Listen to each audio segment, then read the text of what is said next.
Rexon, hi, we're around the fire again. Yeah, Let's good. shake each other's hand because I think it's becoming a tradition around the fire. And nice. very welcome to Fireside Sunday evening. And yeah, sitting around the fire. There's a few people around here. I think I'll do a quick introduction. Rexon can introduce himself in 2 seconds. But first of all, Angie in the Live Control Center, William in there as well. Hendrik, my very good friend, Hendrik Heil Arendt as we call him behind the camera. Andre Klaassen here as well, another good friend. I'm Peter Pretorius, and I'm Rexon. As you all know me, I'm joining around the fire for tonight.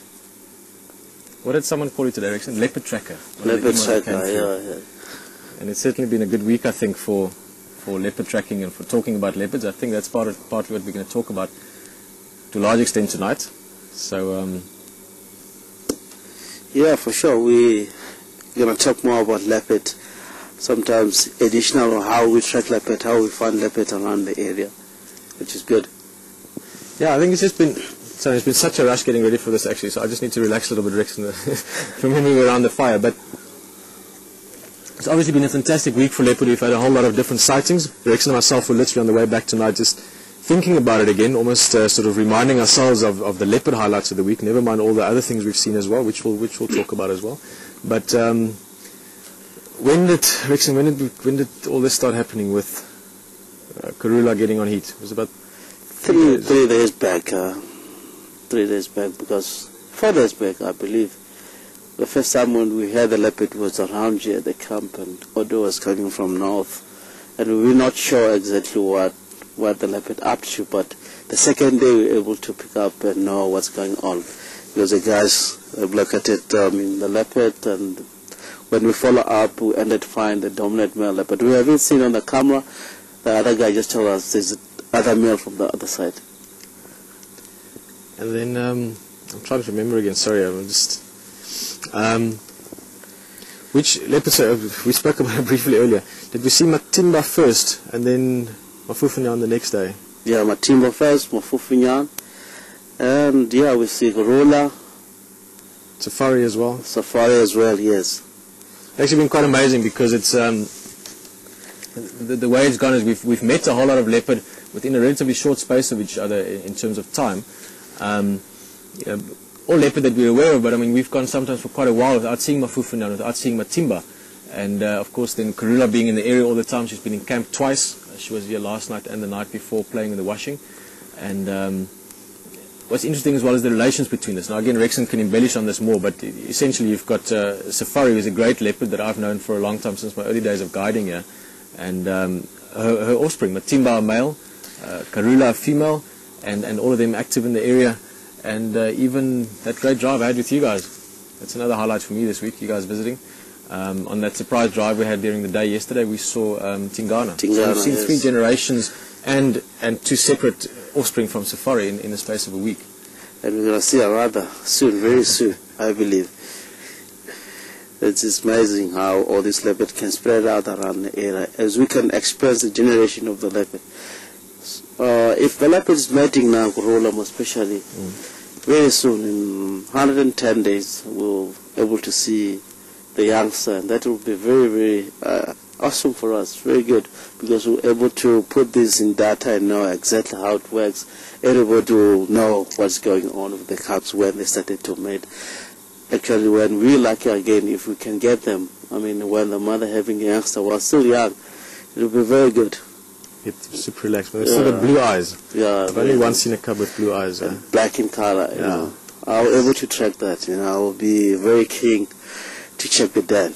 Oh yeah, no, that'll be something. And it's been very special, I think, that has happened around here as well. I mean, we've been sitting here listening at night, every night, making a noise, and so sort of been aware of it around camp. Rexon, sorry, I want you to start telling us a story, because at the moment we sort of feel like we're just talking about the facts of it.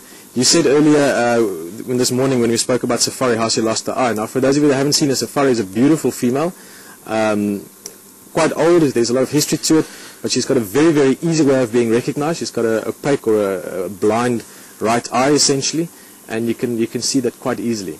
Now, Rexon knows the story of how that happened, and tell us, please. Yeah, as Peter have expressed the story early in the morning, just touching that and what happens.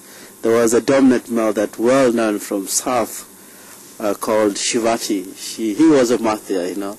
If everybody around the area, Peter have caught it right, they called him Mike Tyson because he was fighting with all dominant men around. I mean, south and also heading down north. It was well known. The leopard was coming down from Londolozi. The mother of that leopard was called Tugwan, a female. He crossed over Sen River. What is she called? Tugwan. Tugwan, like Kamerkop. Yeah, Tugwan, okay. Female. He crossed over Sen River, ended to the south of Savisen, and he became a dominant male. Remember that time it was three spot that was around the area. Yeah, I remember three spot. It was pretty. Yeah, when he come over this side, found that safari female she met with three spot, and Shivati come over and took over from a dominant sheep, and she find safari female having youngster. As you know that, and also it's a question, if a dominant male come into the area, find the female having youngster, what's going to happen is doing the same as line they do. Exactly the same, you know. When he comes here, she found that female having youngster, and the youngster tried to protect the youngster. How she lose the eye from there, from safari female, from Shivati, which is amazing. Yeah, it is, yeah. And I mean, I'm thinking back 3-4 years now, 4 or 5 years almost. She was still dominant. She used to be around here a lot. I remember when she had Basile and those youngsters. They lived here at Gary Waterhole and Treehouse Dam, really. She was a very relaxed leopard. Remember that time. She was always around here. She likes marula trees, hanging on a marula. You can drive underneath the leopard. I mean, while she's on top of a marula, she don't mind vehicles. I mean, keep on trekking, you know. She was amazing leopard. You can trek like up to 10-15 meters without realizing. You can hear the leopard growling and crouching down, and you know there's a leopard around you, then you back up so easy on that way. She's a very good leopard, gorgeous. I believe that she started to move towards the area.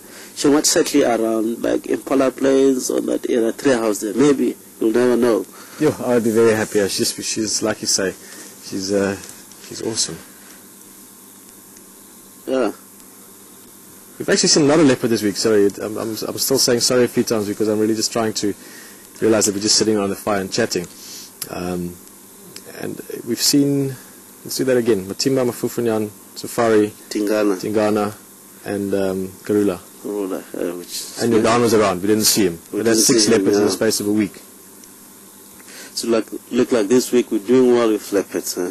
Yes. I believe if it's like this for the whole 2 weeks, huh? We start to enjoy a lot around here, around the camp. As far as North Karula, she's coming to the camp. As Peter said, if she have youngster, Peter, I believe she'll bring the youngster and play around washing, and we're able to see from here, I believe so. She's a gorgeous leopard, I believe. She's good. Yeah, no, she is. As everyone knows, I mean, I think by far, of all the characters out here, Karula is probably one of the ones I think that's climbed into everyone's heart the deepest. She's a very special cat. We've seen the youngsters growing up. And actually, what do you think? What's your take on, are they going to stick around for a little while, Saseka and Tingana? Are they going to leave quite soon, or what do you predict on that? In general, leopard, when you have the youngster, the leopard getting independent, it doesn't mean it will have to walk away immediately from the spot. What's going to happen, it will wait for the mother until get the youngster. It's where the mother will start to push them. For the safety of the youngster, it will push them very far. If it happens, if the mother loses the youngster in the early stage, it means Saseka and Tingana are still living around the area, but slowly pushing them out. But if the mother is successful on the youngster, on the new youngster, that it will be around very soon, it will mean Tingana and Saseka, they have to push. The mother have to push them away. Maybe they'll settle in our neighborhood. Maybe you never know what's going to happen, but it can happen. But if you look at South and how the leopard operates, it really confuses us. If you're down south, there's quite a lot of leopard in the same area. We know that leopard are territorial, but because of overpopulation, you know that in South End is only area, the high density of lions and leopard around here, we tend to see leopard sharing territory like that. But it can happen. It can happen. They move out. It can happen. Stay. We will see it now and then, but maybe somewhere else that will be more dominating. You'll never know what's going to happen. But it can happen like that way.